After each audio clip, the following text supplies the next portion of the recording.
Hello बच्चों, Vasudev plus में आपका स्वागत है। जहां मैं हूं आपका अपना प्रेम और हाजिर हूं आपके सामने एक और इंपॉर्टेंट वीडियो लेकर। लेकिन वीडियो को स्टार्ट करने से पहले अगर आप चैनल पर नए हैं बेटा तो पहले चैनल को सब्सक्राइब कर दो, बेल आइकन को हिट कर दो ताकि आने वाले जो वीडियो हैं उनके नोटिफिकेशन सबसे पहले आप ही के पास पहुंचे। और जब सब्सक्राइब करोगे तो हमें सपोर्ट मिलेगा, हमारा कॉन्फिडेंस इंक्रीज होगा और हम आपके लिए और बेहतर मेहनत करने का प्रयास करेंगे। तो जैसा कि बच्चों आपको पीछे स्क्रीन पर दिख रहा है, मैंने लिखा है रेडॉक्स अभिक्रिया।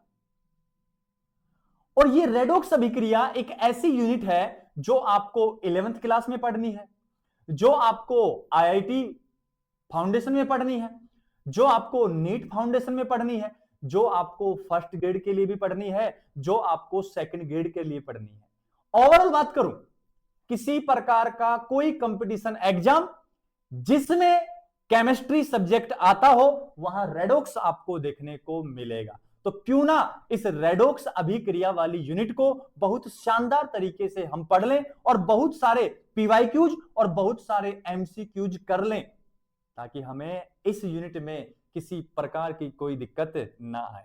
तो चलिए वीडियो करते हैं शुरुआत।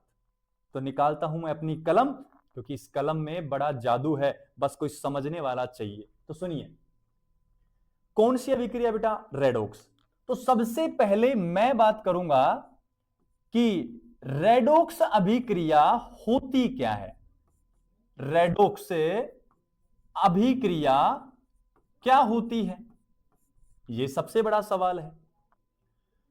तो रेडॉक्स अभिक्रिया क्या होती है, इसके लिए अपन को कहना है कि जब एक प्रोसेस होता है और उस प्रोसेस का नाम होता है ऑक्सीकरण, एक प्रोसेस और होता है और उस प्रोसेस का नाम होता है अपचयन,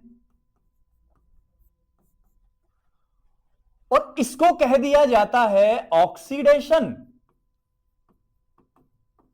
और इसको कह दिया जाता है रिडक्शन। रिडक्शन, ये लीजिए।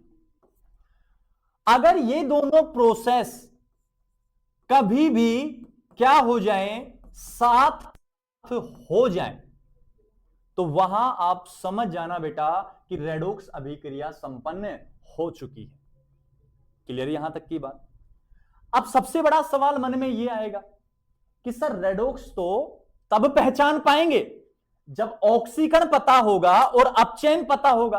और सबसे बड़ा मुद्दा तो यही है सर कि अभी ऑक्सीकरण भी नहीं पता और अपचयन भी नहीं पता।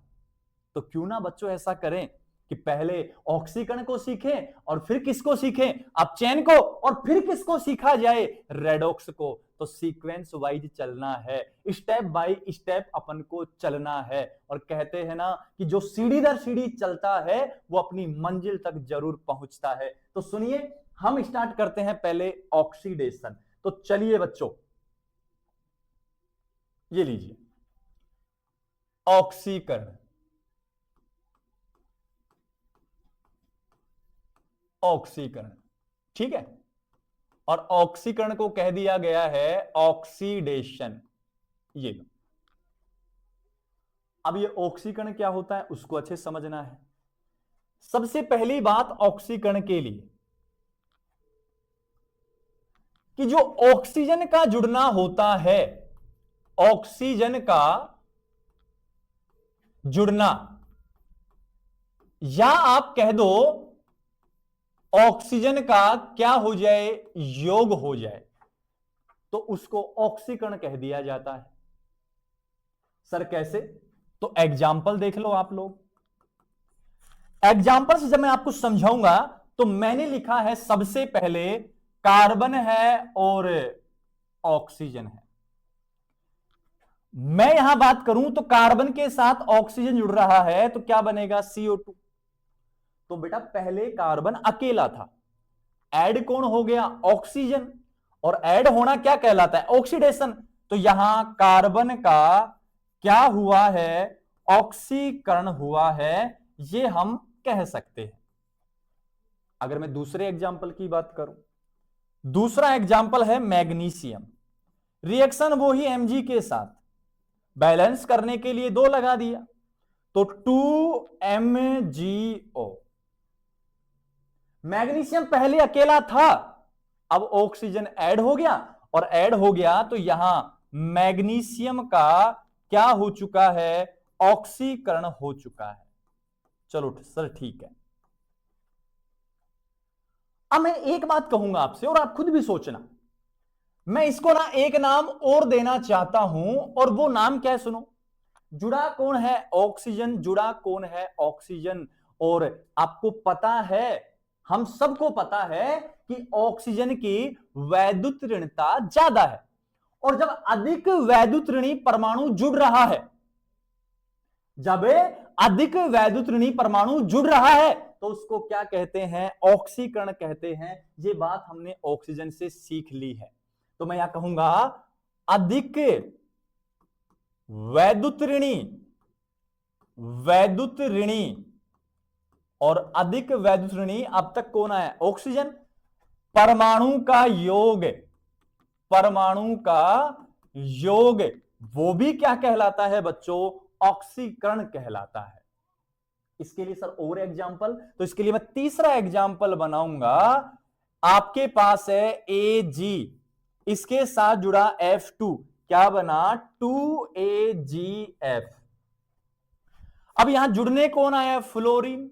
और आवर्त सारणी में सबसे ज्यादा वैद्युत ऋणता किसकी होती है, फ्लोरीन की। तो फ्लोरीन जुड़ा है किससे, Ag से। Ag से जुड़ा है तो अधिक वैद्युत ऋणी परमाणु का योग हुआ है, तो मतलब यहां ऑक्सीकरण हुआ है। और ऑक्सीकरण किसका हुआ है, Ag का। तो यहां Ag का क्या हुआ है, ऑक्सीकरण हुआ है। दोनों प्रोसेस आपको पता होने चाहिए। जल्दी से इसका स्क्रीनशॉट लो और फिर आगे बढ़े। क्लियर है बात। दूसरी बात, दूसरी कंडीशन कौन सी है, दूसरी कंडीशन कहते हैं हाइड्रोजन का क्या कह दे अपने, निष्कासन कह रहे हैं।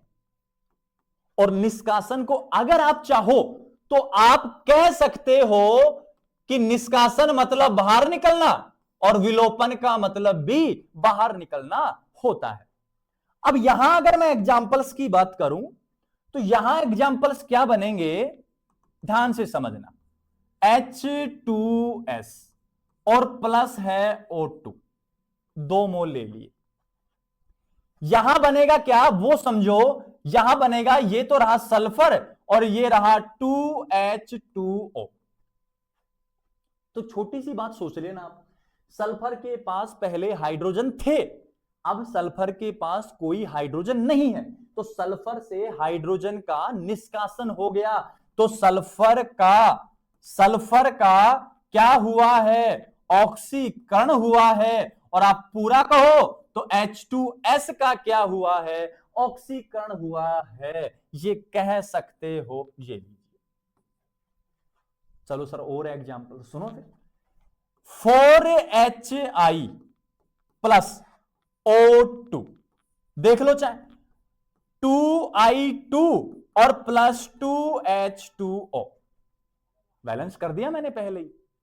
अब यहां आयोडीन के साथ पहले हाइड्रोजन था, अब नहीं है, हाइड्रोजन का निष्कासन, तो क्या कहलाएगा, ध्यान से सुनना। यहां अब ऑक्सीकरण कहलाएगा, और ऑक्सीकरण किसका हुआ है, HI का क्या हुआ है, ऑक्सीकरण हुआ है। ये आपको सोचना है।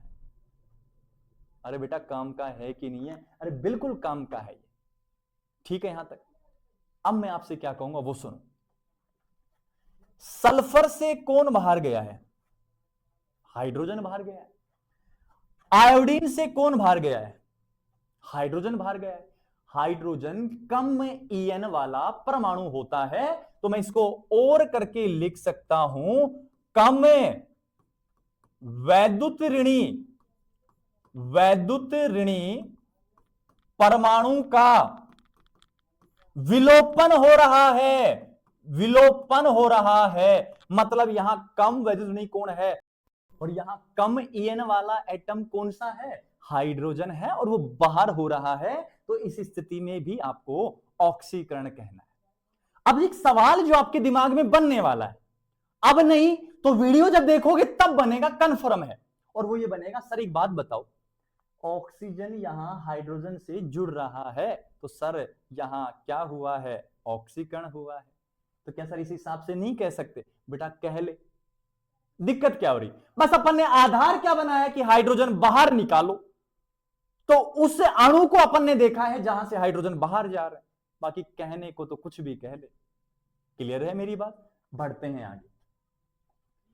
तीसरी जो कंडीशन रहेगी, पीछे कर देता हूं, ज्यादा बेस्ट रहेगा, ये लो इधर ही करता हूं। तीसरी कंडीशन सुनो, दो कर चुके अपन, तीसरी देखो। तीसरी कंडीशन है बेटा इलेक्ट्रॉन का त्याग, या कह दो आप फिर से निष्कासन।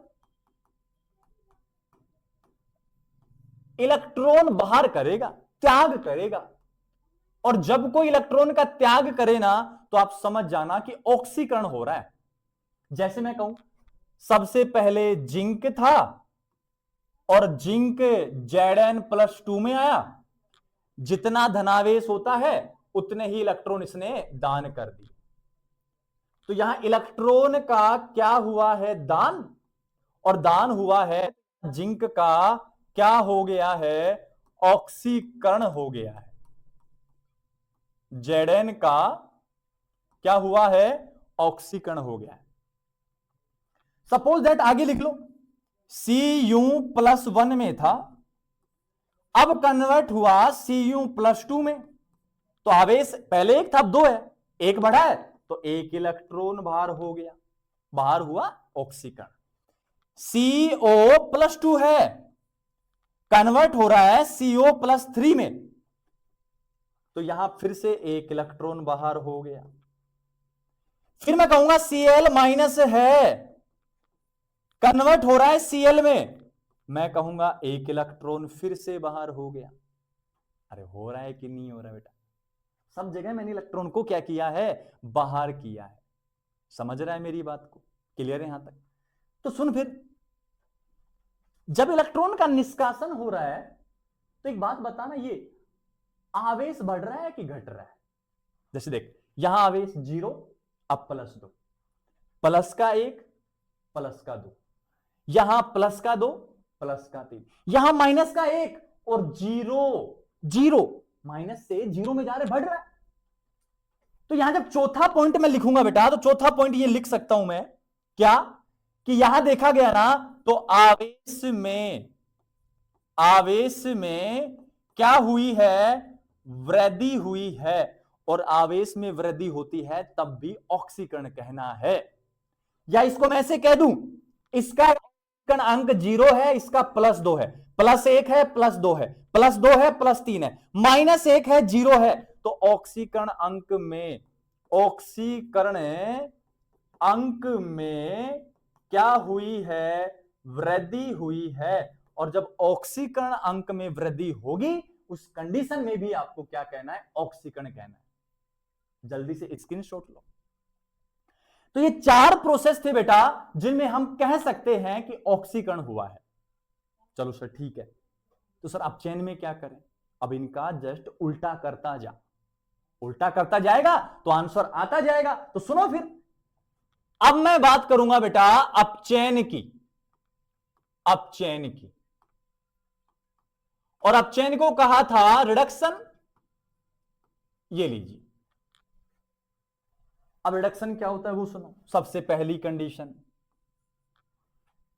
ठीक है, उधर ऑक्सीजन क्या किया था, जोड़ा था, तो इधर क्या करना है, सुन, इधर करना है ऑक्सीजन का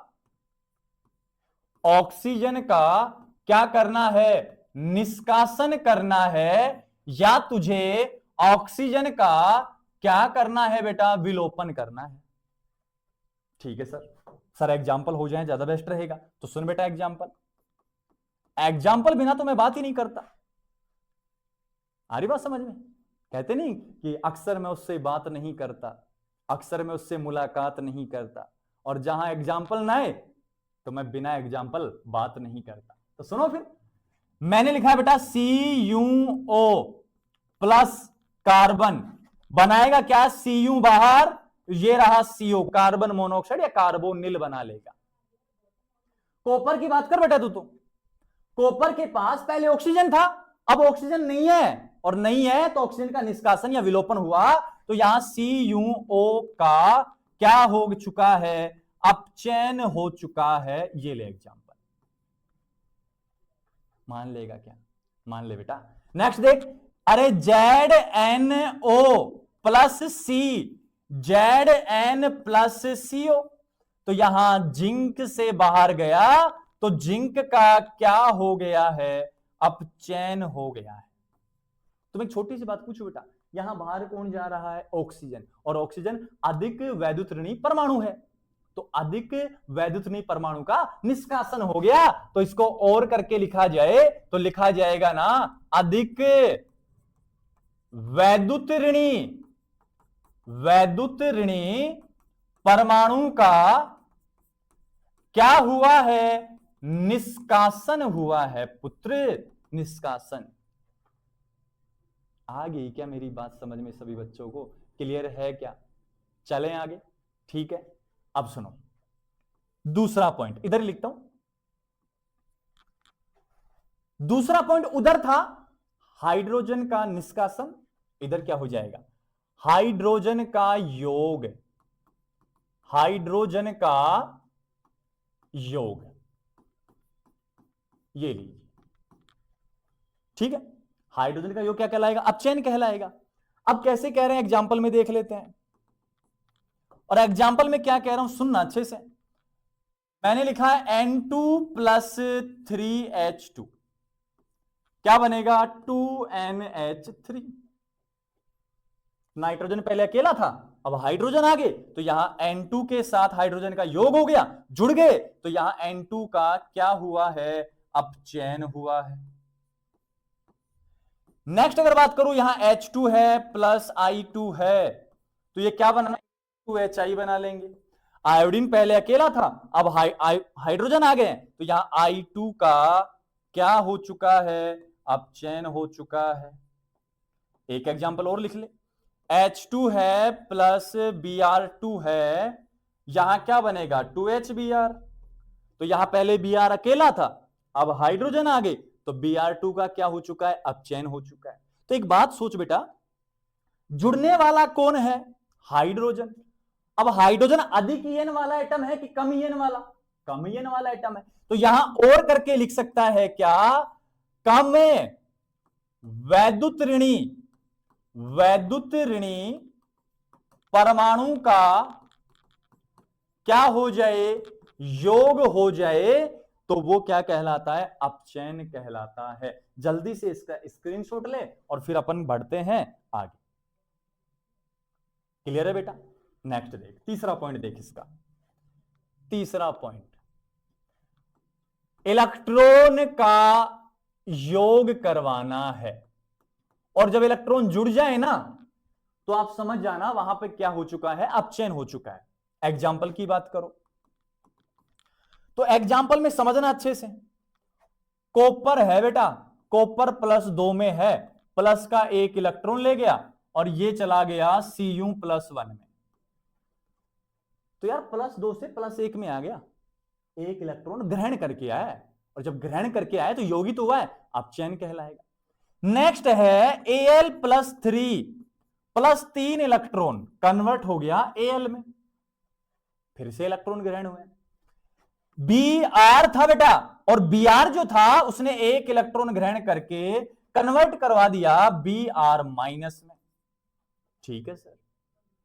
अब क्या हुआ बेटा, Sn+4 था और +2 इलेक्ट्रॉन ग्रहण किए बेटा, Sn+2 में कन्वर्ट हो गया, इसने भी इलेक्ट्रॉन ग्रहण किए, मतलब इन सभी का क्या हो रहा है, अपचयन हो रहा है। अब नेक्स्ट पॉइंट देख, इसी के आधार पर बना दूंगा मैं, तो सुन, आवेश +2 +1 +3 0 0 -1 +4 +2, आवेश कम हो रहा है कि बढ़ रहा है, आवेश में कमी आ रही है बेटा, आवेश में क्या आ रही है, कमी, और आवेश में कमी का मतलब है, सुन, ऑक्सीकरण अंक 2, +1 कम हो रहा है, +3 0 कम हो रहा है, 0 -1 अरे माइनस में जा रहा है, कम हो रहा है, और यहां +4 +2 कम हो रहा है, तो मैं कहूंगा ऑक्सीकरण अंक में क्या हुई है, कमी हुई है ये। और जब ऑक्सीकरण अंक में कमी होगी बेटा, तब भी आपको अपचयन कहना है। तो ये 4 कंडीशन थी बेटा अपने पास अपचयन की। अब सर कुछ एमसीक्यूज हो जाए तो सुन बेटा, सारा समाधान आपके लिए हमने कर रखा है, ठीक है, सारा समाधान हमने कर रखा है, ये ले, ठीक है। अब थ्योरी बेस्ड काम किया है मैंने। पहला क्या है, ऑक्सीकरण को परिभाषित करते हैं। ऑक्सीकरण सोचना है, इलेक्ट्रॉन का ग्रहण अपचयन में होता है, धनात्मक संयोजकता में कमी, सोचो अच्छे से, सोचो अच्छे से, ये क्या होता है बेटा, कमी, मतलब धनावेश में कमी, आवेश में कमी की बात कर रहा है, और ये तो अपचयन में होता है। इलेक्ट्रॉन का त्याग, ये ठीक है, ये ठीक है बेटा, इलेक्ट्रॉन का त्याग क्या कहलाता है, क्या कहलाता है, ऑक्सीकरण कहलाता है, ठीक है। वैद्युत धनी तत्ववर्धी नहीं, वैद्युत ऋणी तत्वों का योग करवाते हैं ये। इधर देखो, अपचयन को परिभाषित करना है, धनाधन संयोजकता में वृद्धि ना, इलेक्ट्रॉन का ग्रहण, ये ले बेटा, ये आंसर हो जाएगा इसका। क्लियर है बात, ठीक है यहां तक। अब सर एक सवाल बताओ हमें, क्योंकि सर हमारे मन में ये सवाल आ रहा है, नहीं आ रहा है तो अब सर कह रहे हैं तो आप ले आओ कि क्या सर यही एग्जाम्पल है क्या, कुछ और अदर एग्जाम्पल नहीं है क्या आपके पास। बिल्कुल बेटा, हमारे पास अदर एग्जाम्पल भी हैं। अब वो क्या है वो सुनो और उनका जजमेंट करते जाना। सबसे पहला, कुछ अन्य उदाहरण की बात चल रही है, ठीक है। अब पहला क्या है सुनो, पहला एग्जाम्पल है आपके पास, सोडियम के साथ हाइड्रोजन जुड़ गया, क्या बनाएगा, 2NaH, ऑक्सीकरण की अपचयन, क्योंकि सोडियम के साथ हाइड्रोजन, तो यहां Na का क्या हो जाएगा, अपचयन हो जाएगा, ऑब्वियसली आपको पता है। नेक्स्ट देखो, सेकंड एग्जांपल है बेटा, CH2 double bond CH2, alkene है, एल्कीन की रिएक्शन करवा दी H2 की उपस्थिति में और बना CH3 और CH3।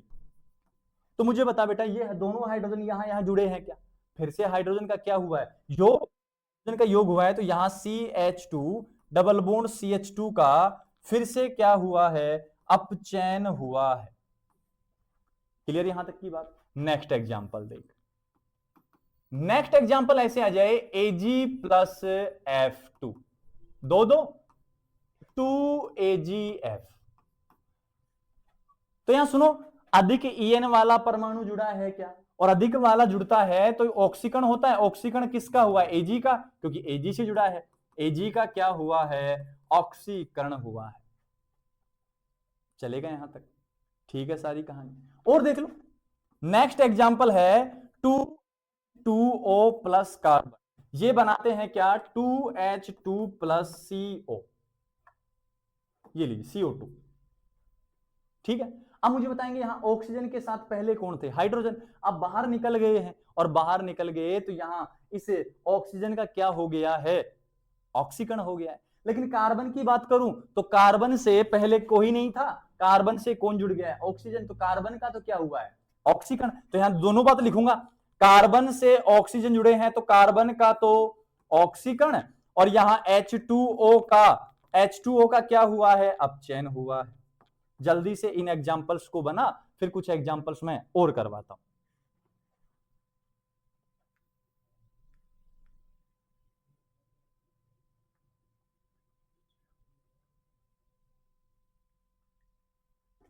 ठीक है यहां तक। अब देखो नेक्स्ट, कुछ एग्जांपल्स और देख लो।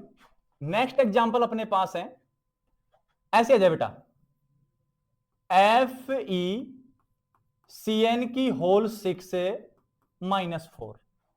तो यहां मैं बता रहा हूं इसका ऑक्सीकरण अंक प्लस का 2 है, और इधर ऐसा आ जाए FeCN की होल, और यहां आ जाए -3, तो यहां आएगा प्लस का 3, ठीक है। अब मुझे बताएंगे +2 कन्वर्ट किस में हुआ है? +3 में। और जब +2 +3 में कन्वर्ट हुआ है तो आवेश बढ़ा है कि घटा है? बढ़ा है। और बढ़ा है तो क्या हो जाएगा? यहां ऑक्सीकरण हो जाएगा। नेक्स्ट सुनो, नेक्स्ट एग्जांपल है अपने पास H2S। कर लिया था, तो H2S वाला हो गया था, और सोचने तो मुझे, हाँ आ गया ध्यान। FeCl3 और इसके 2 मोल है, कन्वर्ट हुआ FeCl2 2 मोल और प्लस Cl2 बाहर चला गया।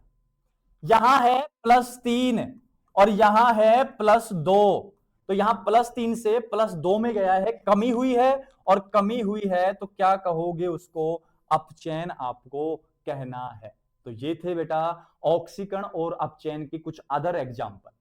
उम्मीद है कि ये वीडियो आपको बहुत ज्यादा पसंद आने वाला है, क्योंकि मैंने पूरी मेहनत लगा दी है इस वीडियो में, और इस यूनिट को मैं बहुत शानदार तरीके से पढ़ाऊंगा, क्योंकि मैंने पूरी मेहनत की है इस यूनिट को आपको समझाने के लिए। बस आपको क्या करना है? मुझे सपोर्ट करना है, और मुझे सपोर्ट करने के लिए चैनल को सब्सक्राइब करना है। किसी प्रकार का कोई पैसा नहीं देना आपको। बेल आइकन को हिट भी करना है, ताकि जब भी मेरा वीडियो आए सबसे पहले आपके पास नोटिफिकेशन पहुंच जाए। तब तक के लिए आप इसको पढ़ेंगे, फिर भी कोई दिक्कत है तो मुझे कमेंट सेक्शन में बता देंगे, मैं आपका आंसर करने के लिए हमेशा तत्पर रहूंगा। बस मुझे जरूरत है तो आज आपके सपोर्ट की। अगर आज आपने सपोर्ट किया तो यकीन मानिए मैं आपको ऊंचाइयों तक लेकर जाऊंगा, क्योंकि अपने चैनल का नाम ही वासुदेव है, और कहा गया है जब जब किसी का हाथ वासुदेव ने थामा है तो हमेशा जीवन तर गया है, हमेशा ऊंचाइयां प्राप्त हुई है। यकीन नहीं है तो अर्जुन से पूछिए। मिलते हैं नेक्स्ट वीडियो में एक और लेक्चर लेकर।